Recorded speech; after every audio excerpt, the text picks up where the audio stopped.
పశ్చిమ గోదావరి జిల్లాలు, కృష్ణా గుంటూరు జిల్లాలకు సంబంధించి పట్టభద్రుల శాసన మండలి ఎన్నికల్లో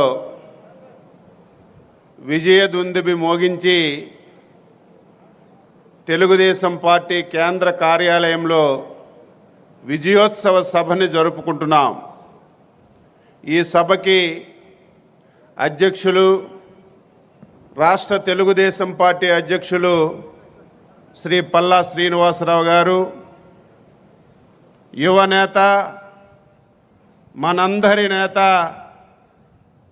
జాతీయ ప్రధాన కార్యదర్శి, విద్యాశాఖ మంత్రి గారు శ్రీ లోకేష్ బాబు గారు, జనసేన పొలిటికల్ కమిటీ చైర్మన్ గౌరవ మంత్రివర్యులు శ్రీ నాదెండ్ల మనోహర్ గారు, బీజేపీ సీనియర్ నేత, ఆరోగ్య శాఖ మంత్రివర్యులు శ్రీ సత్యకుమార్ యాదవ్ గారు, వేదిక పైన ఉన్నటువంటి సహచర మంత్రివర్గ సభ్యులు, మనందరి అభిమానంతో 4 జిల్లాల్లో ఉన్నటువంటి యువత ఆశీర్వాదంతో ఆంధ్రప్రదేశ్ చరిత్రలో ఎప్పుడూ రానటువంటి మెజార్టీతో విజయం సాధించినటువంటి ఆలపాటి రాజేంద్ర ప్రసాద్ గారు, రాజశేఖర్ గారు, గౌరవ శాసనసభ్యులు,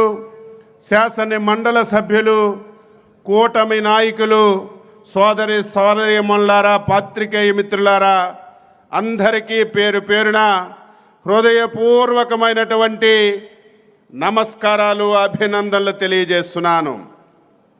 ఈరోజు చాలా ఆనందంగా ఉంది. తెలుగుదేశం పార్టీ ఎప్పుడు కూడా శాసన మండలి ఎన్నికల్లో అంత ప్రాధాన్యత తీసుకోలేదు. మన యువ నాయకుడు శ్రీ నారా లోకేష్ బాబు గారు రాజకీయాల్లోకి చురుగ్గా వచ్చిన తర్వాత శాసన మండలి ఎన్నికల్లో కూడా తెలుగుదేశం పార్టీ విజయం సాధించాలి. విజయం సాధించాలంటే ఎన్నికల నోటిఫికేషన్ వచ్చిన తర్వాత ఆదరాబాదరగా క్యాండిడేట్ని సెలక్షన్ చేసి ఎన్నికలకు వెళ్తే విజయాలు రావని చెప్పి ఎప్పుడు ఏ పార్టీ నిర్ణయించిన విధంగా 6 మాసాల ముందే క్యాండిడేట్ని సెలక్షన్ చేసి ఓటర్ని నమోదు చేసి ఒక వినూత్నమైనటువంటి రీతిలో ప్రచారం చేసి ఎప్పుడు ఎన్నికల్లో పోటీ చేసిన తెలుగుదేశం పార్టీ, ఎన్డీఏ పార్టీలకి విజయం చేకూర్చాలని పనిచేస్తున్నటువంటి సంగతిని మీ అందరికీ తెలుసు. ఈరోజు కొన్ని రాజకీయ పార్టీలు మీ అందరికీ తెలుసు.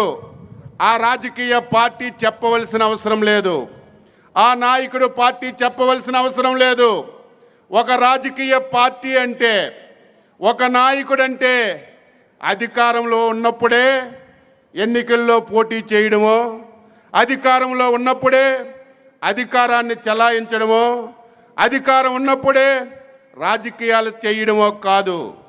ఒక నిజమైన రాజకీయ పార్టీ అయినా, నిజమైనటువంటి నాయకుడైనా అధికారం ఉన్నా, అధికారం లేకపోయినా నిరంతరం ప్రజల సమక్షంలో ఉండాలి.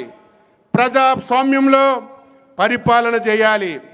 ప్రజాస్వామ్యబద్ధంగా జరిగినటువంటి ఎన్నికల్లో పోటీ చేసి ప్రజాస్వామ్యాన్ని గౌరవించాలి.